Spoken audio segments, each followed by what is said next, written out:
Have you ever wondered why the government spends so much money? There are really two explanations. One is the government buys public goods, stuff that we wouldn't pay for on our own, like street lights and national defense and stuff like that. But the other reason is very compelling to a macroeconomist, and that is that the government spends money because spending money creates demand for goods and services, which creates jobs. And sometimes the government wants to create jobs to help the economy expand out of a slump. Consider the biggest slump in U.S. economic history, the Great Depression of the 1930s. 25% unemployment, all kinds of wasted resources sitting around without jobs, prices that actually started falling because demand was so slack. The Great Depression was a terrible period in our economic history, and out of this period came some new ideas about the way the economy worked. One British economist, John Maynard Keynes, surveyed the situation and said the Great Depression proves definitively that the ideas of the classical economists don't always apply. The classical economists were the guys behind the supply and demand curves who said that prices and wages adjust to make supply equal to demand so that markets clear and we have equilibrium. Well, here we were in this huge period of disequilibrium.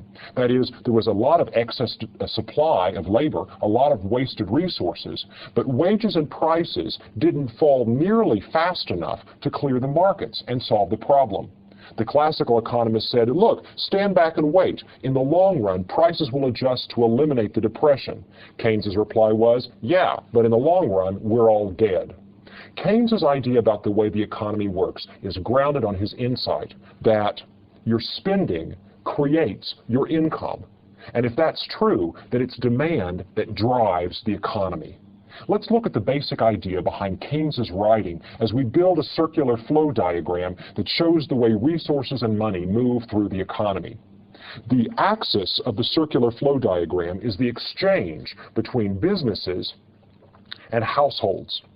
Households supply labor, capital, land, other resources, and entrepreneurial talent to businesses through the goods market. That is, the flow of resources from households to businesses follows this red arrow.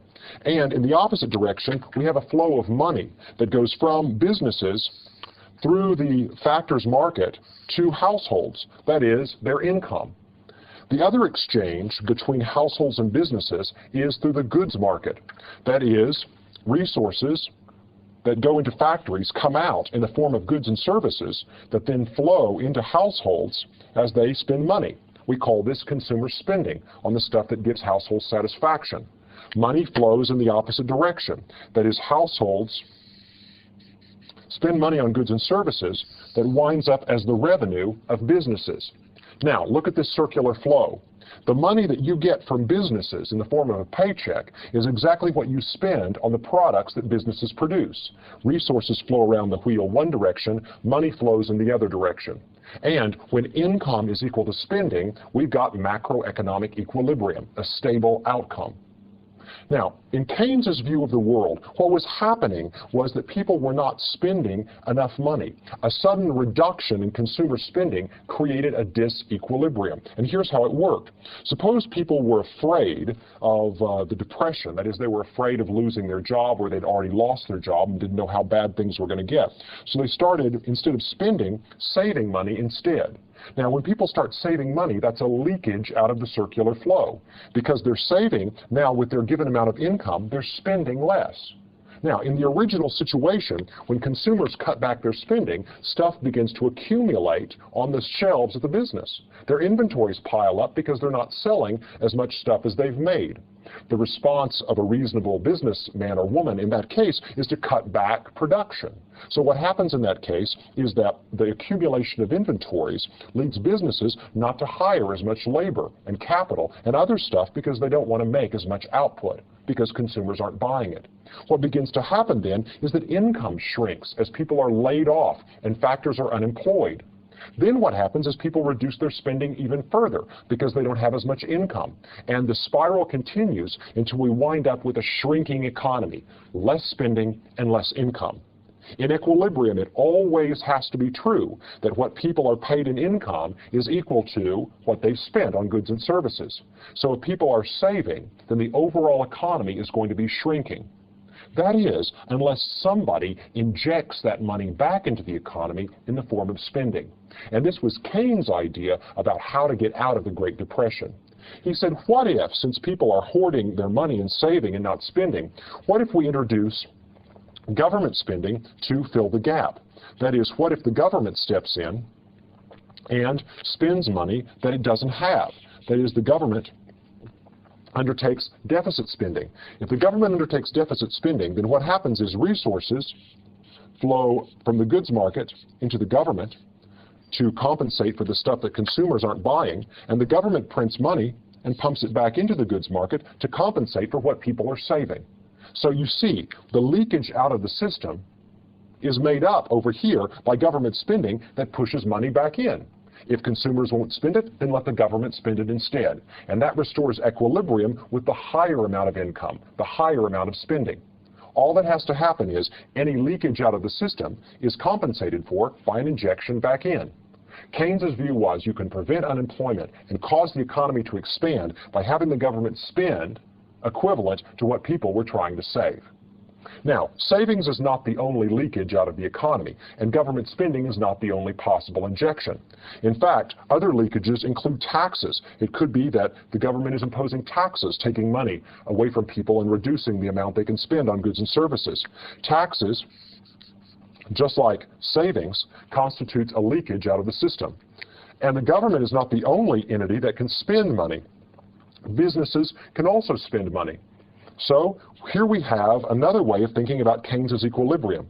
In equilibrium, all of the money that is leaking out in the form of savings and taxes, that is the sum total of leakages, has to equal the sum total of injections. That is, whether it's businesses or the government that's spending the money, in equilibrium it must be true that savings and taxes is going to be equal to business spending and government spending. If we have an open economy where we allow for imports and exports, then we also have an injection from foreigners. That is, foreigners spend money on our goods and services too, which flow overseas. So Keynes's view is it doesn't matter whether businesses increase their spending, the government increases their spending, or foreigners increase their spending. In the end, it's going to be true that anytime there are injections of demand back into the system, that's going to increase income and give us a larger economy in equilibrium.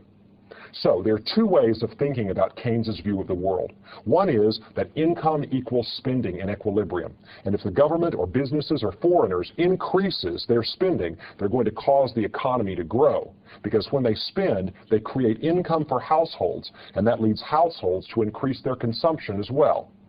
The other way to think about Keynes's insight is that anything that leaks out of the economy has to be injected back in by somebody. Now, one problem with Keynes's model is Keynes holds prices constant, which makes it hard then to examine the effect of changing prices on the economy. If you're holding something constant, you can't look at how things are changing. So what we're going to do then is we're going to modify Keynes's model by asking the question, how would it change the flow of resources in our economy if the price level went up? Well, there are three effects of the price level that we could see in this model. The first is when the price level goes up, people need to hold more cash to do their shopping because price tags are demanding more cash to buy their groceries. When people try to get more cash, they go to the bank, everybody wants to get cash to do their shopping, they're going to drive up the interest rate, which is the price of money. And businesses, seeing higher interest rates, will delay their investment spending because investment spending usually relies on borrowed money. The higher the interest rate, the more it costs to borrow money, and the harder it is to get money to do business investment. The less profitable it is to pay those higher finance charges to build a new factory or to buy new equipment.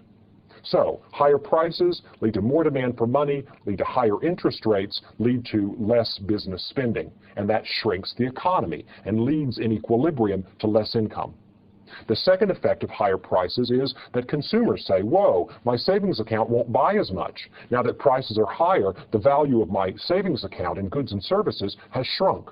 And with the shrinking purchasing power of your wealth, you buy less. So consumer spending falls when the prices are higher because of the wealth effect.